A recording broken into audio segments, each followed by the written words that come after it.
Fala, rapaziada, e aí, vocês estão felizes? Cara, hoje a gente vai continuar essa parte dos seres vivos. Na aula anterior a gente falou da classificação dos seres vivos. Hoje nós vamos falar das características dos seres vivos.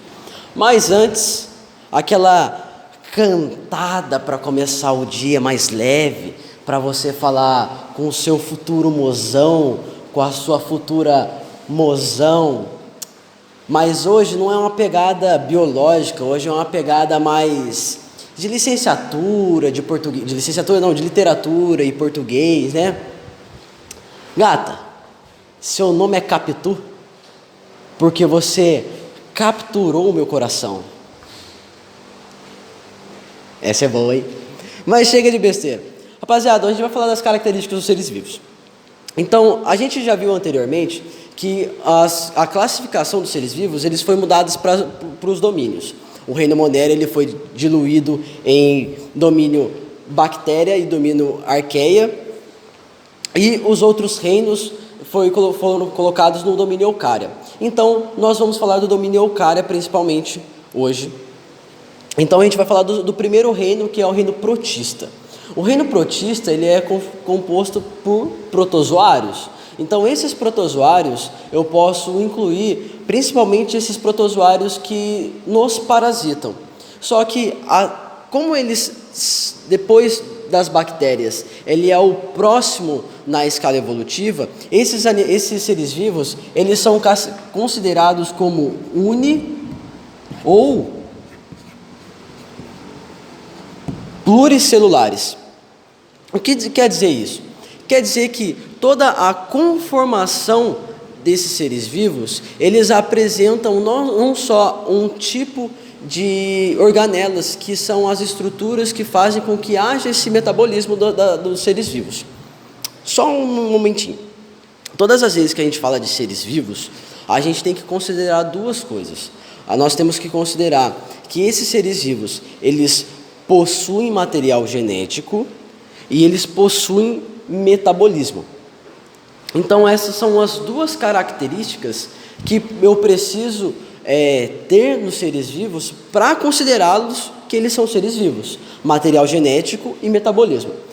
E os protozoários têm essas duas características: eles possuem material genético e eles também possuem metabolismo.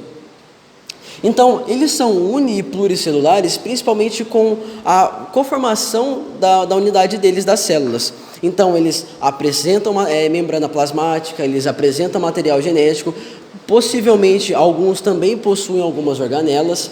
Então, além disso, deles serem uni e pluricelulares, esses organismos eles são procariontes. O que quer dizer ser procarionte? Todas as vezes que eu falo de um organismo procarionte, eu já estou determinando que esse organismo ele é um pouco menos elaborado. Por quê? Porque o material genético dele ele fica solto dentro do citoplasma. Então, quando esse material genético ele fica dentro do citoplasma solto, ele não tem uma delimitação, isso mostra que ele não é eucarionte, ou seja, ele é procarionte, porque ele não apresenta a delimitação e a proteção desse material genético. E uma outra coisa que eles também são, eles podem ser organismo autotrófico, e eles também podem ser organismos heterotróficos.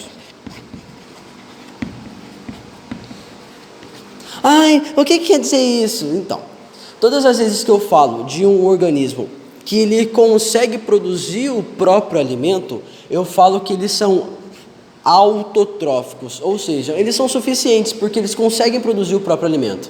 Eles produzindo o próprio alimento, eles se alimentam desse alimento que eles produziram. Ou seja, se eu sou autotrófico, ou seja, eu produzo o meu próprio alimento, naturalmente que eu penso ao contrário de ser um organismo heterotrófico. Então, todas as vezes que eu falo de um organismo heterotrófico, eles não produzem o próprio alimento.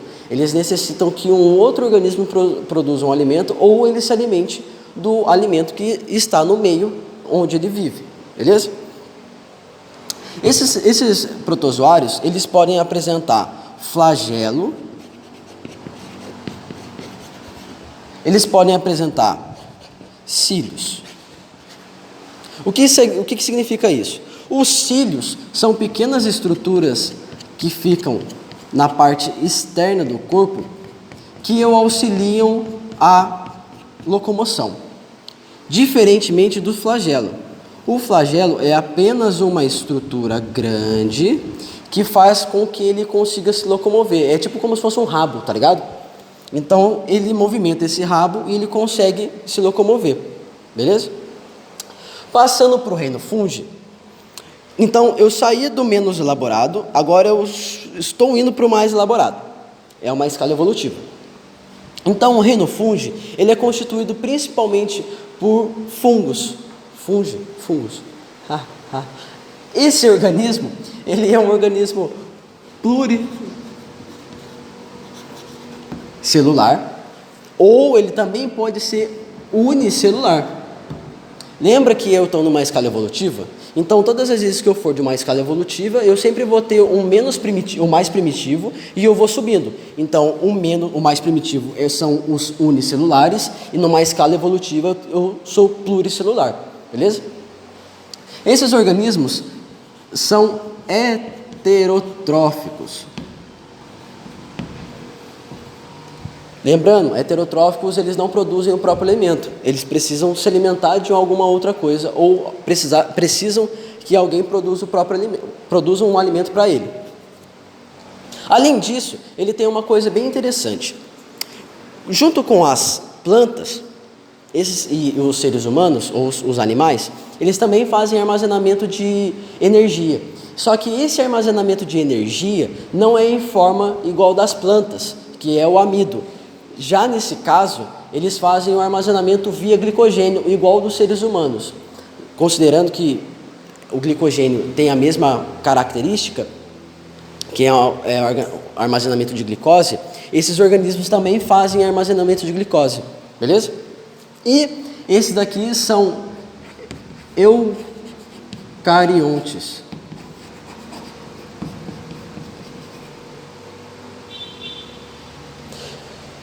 Considerando isso, eu passo agora para as plantas. As plantas são organismos autotróficos. Ih, caiu o giz. Esses são organismos autotróficos, então eles produzem o próprio alimento. São pluricelulares.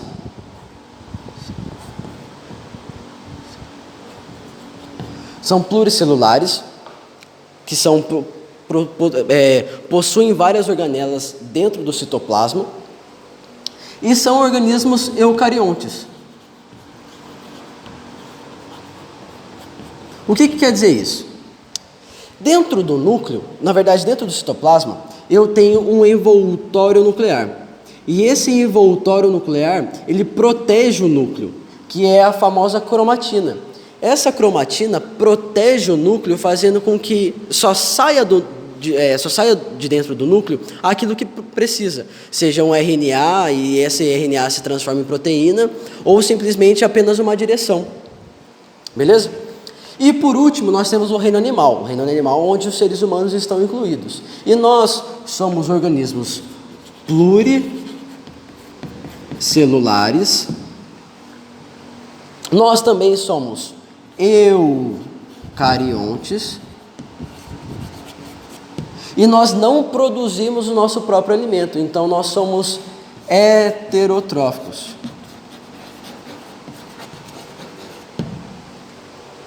Então, todas as vezes que você ouvir de características dos seres vivos, você sempre vai ter que pensar do mais primitivo a um mais elaborado, ou um mais derivado, ou até mesmo um mais adaptado dentre todos os outros seres. Considerando isso, eu posso falar que o reino protista, ele é mais adaptado? Posso, porque ele conseguiu por milhares de anos coabitar junto com o nosso. Então, ele é o mais primitivo e ele consegue ser o mais adaptado, porque ele vai se adaptando aos organismos e ao meio onde vive, juntamente com o reino animal. Beleza, rapaziada? Espero que vocês tenham entendido. Então, muito obrigado. Não se esqueça de se inscrever no canal, dar aquele joinha, compartilhar com os amiguinhos, que vai ajudar bastante a gente, beleza? Então, até mais.